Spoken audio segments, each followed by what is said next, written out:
Hello et bienvenue à toi sur ma chaîne Le Burnout c'est génial. Aujourd'hui je te retrouve pour parler d'un sujet que j'aime particulièrement parce que franchement on se rend compte qu'on est quand même un peu zinzin dans nos têtes. Bon, je t'apprends rien, mais c'est pas du tout un jugement, je te rassure. En fait je voulais te parler de l'auto-sabotage et donc quand on y pense en fait, pourquoi on se sabote nous-mêmes? À quoi ça rime? Et tu te dis, non mais de quoi elle me parle? Moi je fais jamais ça. Si, t'en fais pas, toi aussi tu le fais. Du coup, qu'est-ce que c'est l'auto-sabotage? Alors, l'auto-sabotage, c'est en fait le fait de soi-même s'empêcher d'atteindre ses propres objectifs, ses propres buts. En fonction de ta personnalité, soit peut-être tu es un grand habitué de l'auto-sabotage, ou moins, je te le souhaite. Mais en tout cas, on a tous tendance à un moment ou un autre à faire de l'auto-sabotage. Déjà, ça s'explique parce que à chaque fois qu'on va mettre en place notamment quelque chose de nouveau. Alors, j'en ai déjà parlé dans certaines de mes vidéos très rapidement, mais une fois de plus, je le répète, si tu ne l'as pas encore entendu dans une autre vidéo, notre cerveau est habitué à certaines choses. Notre cerveau aime beaucoup ce qu'il connaît. Ce qui va faire que dès qu'on va vouloir mettre en place quelque chose de nouveau, un changement, dans notre cerveau, changement, nouveauté égale inconnu, inconnu égale danger. Parce que il ne sait pas. Il ne sait pas quels sont les dangers de cette nouveauté, mais aussi les bénéfices. Sauf que lui, il s'en fiche un peu de cette analyse avantages et inconvénients. Tout ce qui l'intéresse, c'est nouveau, je ne connais pas, donc c'est dangereux. Donc, ce qui explique en grande partie pourquoi on a du mal, pourquoi on a tant de mal à mettre en place des nouvelles choses, des nouvelles habitudes. Ensuite, quand on met en place ces nouvelles habitudes, on va avoir ce qu'on appelle 3 forces qui rentrent en jeu. La force numéro 1, c'est notre motivation. Par exemple, si je prends le sport, avoir un corps musclé, sculpté. Force numéro 1, je vais me dire, je suis hyper motivée, j'ai trop envie d'avoir ce body, ce bikini body, comme ils appellent ça aux US. Donc ce corps parfait pour se mettre en maillot de bain sur la plage. Et du coup, voilà, ça c'est ma force 1, c'est ma motivation. Et en force 2, va apparaître une autre force, mais totalement humaine, qu'on a tous, c'est humain, on le fait tous. C'est cette petite voix intérieure, cette petite force numéro 2 là, qui va rentrer dans l'équation. On va se dire, oui, mais aujourd'hui je suis fatiguée, j'ai pas assez bien dormi, j'ai beaucoup de boulot, j'ai pas le temps. Voilà, vous connaissez tout ça, toutes ces petites excuses là, on est très fort pour se trouver et pour justifier pourquoi on ne le fait pas. Donc on a cette force 2 qui entre en compte, et donc ce que je vous conseille, ce qui est conseillé, cette troisième force en fait, elle va être indispensable pour que tu atteignes ton but. Par exemple, dans le livre Tout le monde n'a pas eu la chance de rater ses études, Olivier Roland conseille, si par exemple pour reprendre le thème du sport, l'exemple du sport, de faire un pari, de t'allier à quelqu'un pour aller au sport.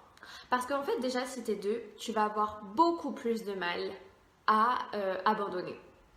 Parce que tu te dis, si j'y vais pas, ça veut dire que je préviens l'autre que j'y vais pas, donc déjà il sait que je n'y tiens pas, et en plus moi je l'abandonne, donc peut-être à cause de moi il va pas y aller.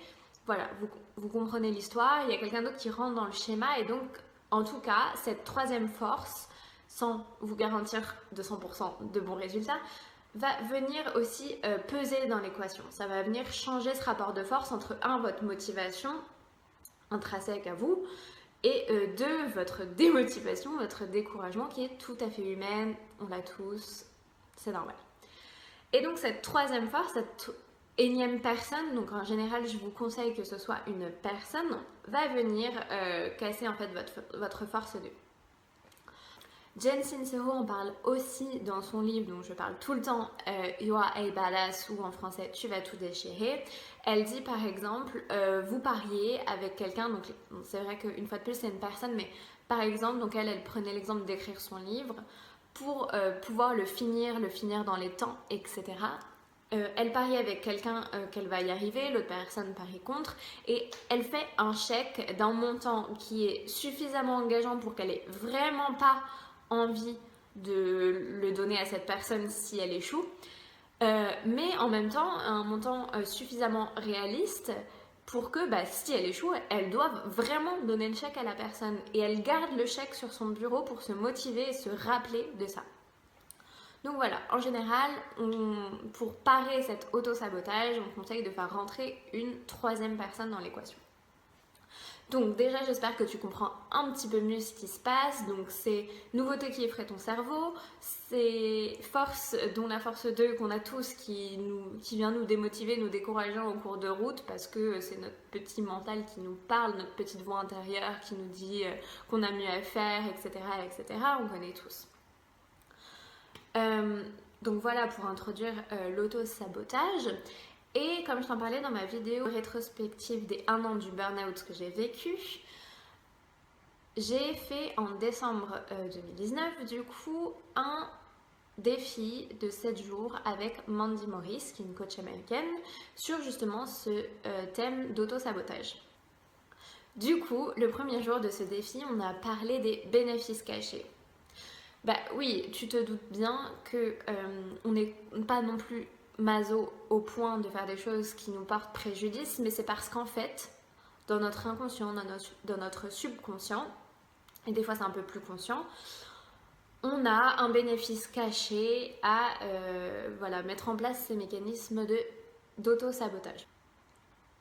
Donc, on a des bénéfices cachés. Donc déjà, tu peux commencer par tout simplement te poser la question, quel bénéfice j'ai en me sabotant là-dessus?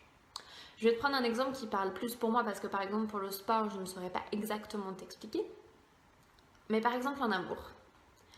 Peut-être qu'en amour, donc tu vas en quelque sorte saboter tes relations. Et en fait, c'est parce que inconsciemment, dans ton subconscient, tu associes les relations amoureuses, l'amour, à quelque chose qui fait mal, à quelque chose qui peut vraiment te mettre en danger. Du coup, si tu as une relation amoureuse qui fonctionne, une relation amoureuse fonctionnelle, eh bien tu prends le risque d'être vraiment très très en danger et donc de beaucoup souffrir. Donc, tu continues à sortir avec les mauvaises personnes, être attiré par les mauvaises personnes et avoir des relations amoureuses qui ne te mènent nulle part, ou pas de relations amoureuses, etc., etc. Donc déjà, je te conseille, si tu veux faire ce petit exercice, de te poser la question. Donc choisis un terme, le thème qui te préoccupe le plus en ce moment. Ça peut être ton travail, tes relations amoureuses, l'argent, etc. Et demande-toi quel bénéfice caché j'ai à continuer à être dans cette situation, et donc quelque part à être dans ce mécanisme d'auto-sabotage. Donc ça, c'est une première question. Ensuite, le deuxième jour, on est allé creuser sur les déclencheurs.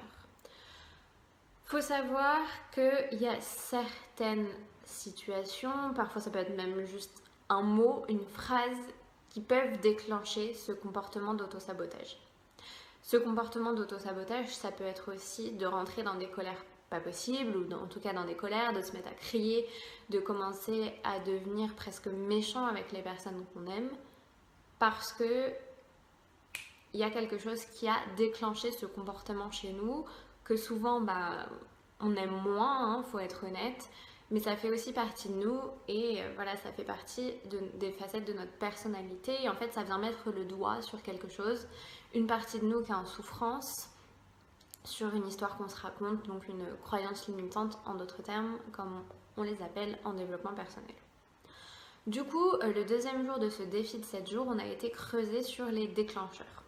Et en fait, Mandy a inventé une méthode en 4 étapes, donc qu'elle a surnommée TPPE, qui est aussi une chanson, c'est pour ça que je rigole en même temps, parce que je la remémore en train de chanter la chanson en même temps. Et donc en fait en anglais c'est triggers, donc en français le déclencheur, persona, donc ça existe aussi en français, notamment en marketing, nous on l'utilisait pas mal. En fait c'est de considérer que là cette réaction que tu as à ce moment-là, donc c'est elle qui prenait l'exemple de cette fameuse personne très énervée qui s'énerve contre son mari alors qu'elle l'aime plus que tout, de le considérer comme un persona, un personnage presque, en fait c'est une partie de toi. Ce n'est pas parce qu'il y a des moments où tu vas pouvoir t'énerver sur tes proches, les gens que tu aimes, et donc potentiellement les blesser, et donc que ça te blesse toi aussi. Le détacher un petit peu de toi, prendre de la distance et te dire en fait ça c'est un persona, c'est une partie de moi, c'est pas ce qui me définit, c'est pas statique. C'est pour ça aussi d'ailleurs que plutôt, d'ailleurs pour être honnête, je me suis corrigée, j'avais commencé par dire mon burn-out et j'ai corrigé par dire le burn-out que j'ai vécu pour vraiment mettre de la distance. Moi je ne veux pas me qualifier comme cette personne en burn-out. J'ai fait un burn-out, c'est une partie de mon histoire. Et tout comme des fois ça m'arrive de m'énerver contre ma colocataire que je connais depuis plus de 20 ans, qui est ma meilleure amie, qui est une personne adorable, et ben c'est pas pour autant que je suis cette personne méchante et blessante. Vous voyez ce que je veux dire? Il y a des moments où moi aussi ça m'arrive de m'énerver, ça m'arrive de perdre patience, etc. D'ailleurs c'est très rare, mais peu importe. Et c'est pas moi en fait. Et même, voilà, si c'était un trait de caractère où c'est plus souvent. Par exemple, pour moi, je prendrais la timidité. Je n'ai pas envie de dire je suis quelqu'un de timide. Je préfère dire ça m'arrive d'être timide.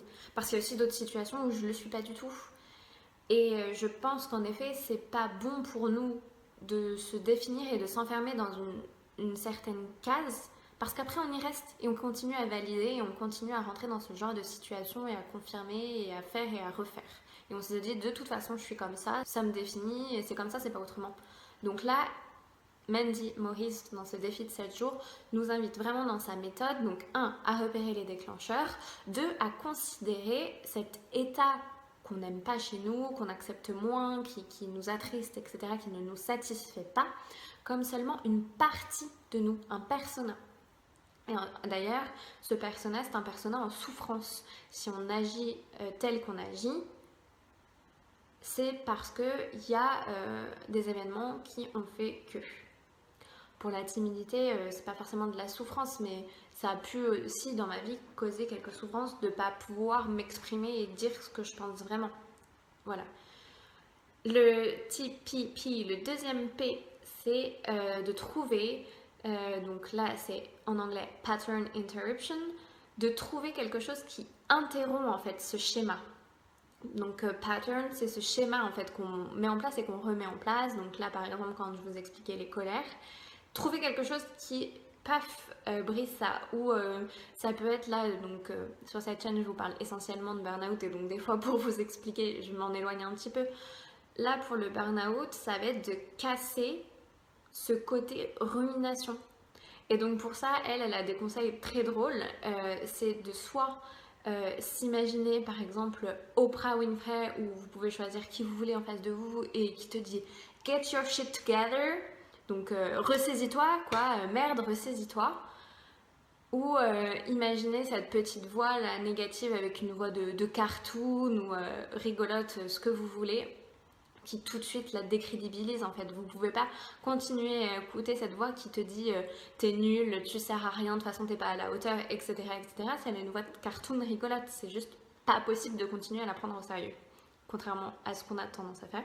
Et il y a certaines personnes qui ont plus besoin de passer par le corps. Donc tu peux aussi te mettre à bouger comme un imbécile, à danser comme si personne te regardait. Enfin, si personne te regarde, c'est même encore mieux, je pense, pour toi, pour te sentir vraiment libéré. Voilà, bouger, être plus dans le corps. Et donc là, donc, tu reviens dans le corps, tu reviens dans le moment présent. Et donc ça te permet aussi de sortir de ta tête. Et donc quatrième étape, c'est elevate. Donc s'élever, élever, et elle nous conseille de faire quelque chose qu'on aime, mais faire quelque chose qu'on aime sans avoir derrière l'idée de je vais faire quelque chose que j'aime, donc c'est bon, après je vais être calmée, je vais être à nouveau joyeux, joyeuse, etc., etc.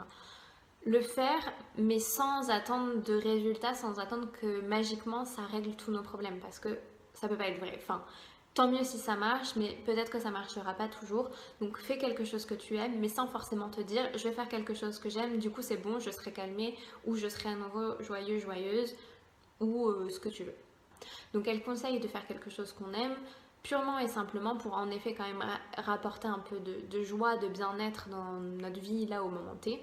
Et ensuite, euh, une fois de plus, on en revient à la gratitude qui est un de mes sujets préférés et ça peut paraître très gnangnan, très cucu, mais elle conseille vraiment de venir mettre de la gratitude, donc de la reconnaissance là-dedans et donc de te dire que, ok, cette attitude d'auto-sabotage, en fait, elle est là pour venir m'éclairer sur des parties de moi qui sont en souffrance. Donc des choses que potentiellement, si je suis en développement personnel surtout, j'ai envie de travailler, ou en tout cas, ça met de la lumière. Donc déjà, une prise de conscience, c'est toujours une bonne première étape vers une attitude meilleure, une attitude qui nous comble plus nous, parce qu'après tout, c'est ça l'important. Dans l'auto-sabotage, on parle bien de nous-mêmes. Alors évidemment, c'est plus agréable pour l'entourage aussi, si vous arrêtez de piquer des grosses crises de nerfs dès qu'on aborde un sujet ou autre. Mais c'est avant tout pour vous. Mais vous voyez bien du coup que le travail sur soi-même impacte en positif. Le jour numéro 3, elle nous a conseillé de revenir sur un échec, de repenser à un échec et de se demander pourquoi c'est un échec ou du coup une situation d'auto-sabotage. Et se demander donc en quoi c'est un auto-sabotage et de s'interroger sur la racine en fait de cet auto-sabotage. Et donc par exemple, moi j'ai pris l'exemple pour ma 5e année, j'aurais pu postuler au CELSA, qui est une école, une université française, et j'ai considéré, en fait, je n'ai même pas soumis ma candidature parce que j'étais persuadée d'avance que j'allais échouer. Donc en fait, là et dans plein d'autres histoires de ma vie, c'était je ne suis pas assez intelligente pour pouvoir réussir à obtenir une place dans cette classe qui réunit seulement les personnes les plus intelligentes. Alors que pourtant j'ai toujours été une bonne élève. Donc vous voyez, si on s'en tient au fait, j'aurais pu avoir ma chance. Mais j'étais tellement persuadée que j'étais pas assez intelligente que j'ai même pas pris le temps et la peine de donner ma candidature au CELSA. Donc voilà, c'est triste quand on se rend compte qu'en fait, bah ouais, notre ennemi numéro 1, c'est bien nous. Et c'est bien nous souvent qui nous empêchons de faire les choses. Et de faire les choses qui pourraient vraiment nous rendre heureux.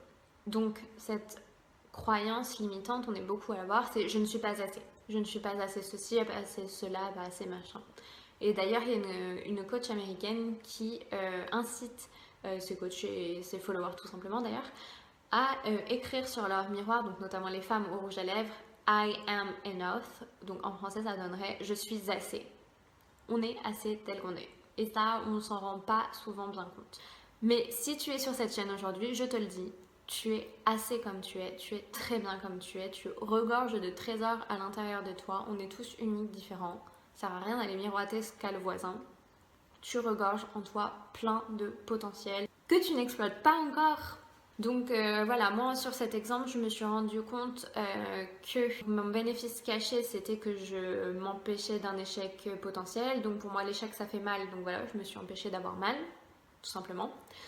Et j'ai aussi fait de certaines situations dans le passé une croyance généralisante qui disait justement je ne suis pas assez intelligente. Et ça c'est pareil, je pense que tu potentiellement le fais dans un ou plusieurs domaines. On le fait tous, je pense. Ensuite, elle a proposé un exercice qu'elle a appelé Fail Forward. Donc c'est tu tombes mais tu vas de l'avant en même temps. Donc c'est déjà donc tu te fixes un objectif.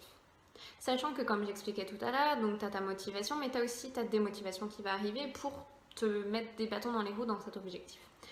L'idée, c'est vraiment de te dire, si j'échoue un jour parce que je n'ai pas écrit 250 mots par jour pour avancer sur mon roman, je vais quand même continuer à avancer, même si j'échoue un jour, j'échoue 2 jours. Le plus important, et ça aussi c'est Marie Forleo qui avait fait cette magnifique image d'un train, et je crois que j'en ai déjà parlé dans une de mes vidéos, mais c'est si tu tombes du train, au lieu d'être là à paniquer parce que tu es tombé du train, tu sais pas comment tu vas faire pour le rattraper et tout, arrête de te plaindre et vas-y, cours après ce train. Plus vite tu continueras à courir après ce train, plus vite tu remonteras dedans. Et en fait, je suis la première à le faire, mais par exemple, donc, quand j'étais inscrite à la salle de sport, si je ratais une fois, je ratais 2 fois, bah c'est un peu genre, bon bah c'est bon quoi, j'y suis pas allée 2 fois de suite alors que j'étais censée y aller, donc c'est foutu quoi. Mais non, déjà, prenons conscience qu'en tant qu'humain, voilà, on a cette force numéro 2 là qui vient nous mettre des bâtons dans les roues. Elle est là, ok, c'est pas grave. Et le tout, en fait, c'est de persévérer quand même et de pas passer son temps à s'accabler parce que on l'a pas fait pendant un jour, pendant 2 jours, pendant 15 jours et se dire non, mais en fait, si je suis vraiment motivée, je peux toujours y retourner, c'est pas grave. Et donc, moins de temps tu passeras et aussi à te flageller parce que voilà, t'as pas été à la salle de sport alors que t'étais censé y aller, t'es vraiment nul, tu fais de la merde, etc., etc. Plus vite tu te rediras ok j'ai merdé mais c'est pas grave j'y retourne et mieux ce sera. Donc voilà ce qu'elle nous conseille de faire, enfin ce qu'elle nous dit. Et donc pour cet exercice, donc d'avancer, même si on échoue, enfin si on échoue à notre propre mission qu'on s'est fixée à nous-mêmes. Et elle parle également, elle aussi, d'impliquer d'autres personnes. Donc vous voyez comme quoi cette idée d'avoir un autre regard, une autre personne pour venir nous motiver, nous remotiver quand on a besoin et quelque part jouer un peu au flic potentiellement, donc ça peut être aussi plusieurs personnes, ça a vraiment son importance. Ça peut aussi être un coach professionnel, moi personnellement ça m'a beaucoup aidé, mais évidemment ce n'est pas gratuit, donc à toi de voir. Tu peux commencer déjà pour certains sujets par t'entourer de personnes de ton entourage avec qui tu passes un pacte, tu lui dis écoute tu me surveilles, là faut bien que je fasse ça, si je le fais pas je devrais faire ça, comme je vous expliquais l'histoire du chèque que Jen Sincero raconte dans son livre.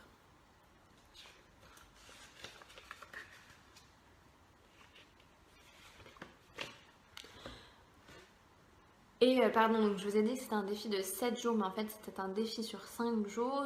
Et donc le jour numéro 4, elle nous incitait à mettre des mots un peu positifs, en fait de mettre nos affirmations positives, nos mantras un peu partout, sur le frigidaire, à côté du miroir, etc. etc. En tout cas de les rendre visibles. Enfin, tu peux aussi l'écrire sur un journal tous les jours et les répéter, tu peux les répéter à haute voix, etc. etc. Mais vraiment aussi cette importance de l'environnement en fait et d'être dans un environnement où tu vois ces phrases positives qui te reboostent. Moi je sais aussi que je le fais pas mal dans le cadre de ma routine matinale via Pinterest. Et voilà, à force de voir ces citations tous les jours, ça me booste et ça me met sur le bon chemin et ça conditionne mon cerveau aussi tout simplement, hein, parce qu'à force de lire quelque chose, en fait l'autosuggestion, il n'y a rien de mieux, il n'y a rien de plus efficace que l'autosuggestion. Donc si tu arrêtes pas d'écrire et de lire et de dire que tu vas réussir, tu mérites le bonheur, etc., etc., et ben tu vas y croire toi-même. N'est-ce pas génial? Bien sûr, tu as aussi ces croyances limitantes qui malheureusement par moments vont venir bloquer et donc même si tu t'es répété encore et encore que tu mérites, et ben si au fond de toi tu ne crois pas vraiment au fait que tu le mérites, ça n'avancera pas. Donc pour moi le développement personnel c'est à la fois donc se rapprocher de qui on est vraiment, donc prendre conscience aussi de ses croyances limitantes et donc aller creuser là où ça fait un peu mal, nettoyer aussi ce qu'on a à nettoyer entre guillemets comme une plaie, une blessure, nettoyer la plaie, la blessure. Et les affirmations positives c'est un peu le pansement, mais d'abord on a dû nettoyer la plaie. Donc le pansement c'est pour aider à guérir plus vite et voilà. Pour finir, je vais t'énoncer les 9 stratégies d'auto-sabotage les plus répandues et connues. Numéro 1, la procrastination. Alors ça, tu connais très bien, c'est le fait de toujours tout remettre au lendemain et on est nombreux à le faire, j'ai pas besoin de m'étaler sur le sujet. Numéro 2, le piège des excuses. On essaye de se convaincre et notamment de se convaincre du bien fondé de notre inaction. Donc par exemple, comme je disais, ne pas aller à la salle de sport parce qu'on n'a pas assez dormi cette nuit-là. On essaye de convaincre et de se convaincre surtout du bien fondé, du fait de ne pas aller au sport, mais ça nous éloigne de notre objectif. Donc non, ce n'est pas fondé sur du positif. Numéro 3, le piège du temps qui passe. Si on laisse passer le temps et qu'on ne fait pas les choses à temps, donc notamment si on procrastine, on va se retrouver à devoir gérer entre l'important et l'urgent. Parce que parfois, il y a des choses urgentes à faire qui ne sont pas forcément très importantes. Et il y a des choses importantes pour nous qu'on ne va plus avoir le temps de faire si on n'est que dans le traitement de l'urgent. Numéro 4, la stratégie d'auto-sabotage de la passivité. Je ne peux pas. On va simplement dire qu'on ne peut pas, donc on ne va pas prendre de risques, on ne va pas se mettre en danger. Et comme je vous disais tout à l'heure, le cerveau a peur de l'inconnu, l'inconnu pour lui c'est du danger. Donc là, en disant simplement je ne peux pas, eh ben, on s'évite tout danger. On s'évite tout échec aussi.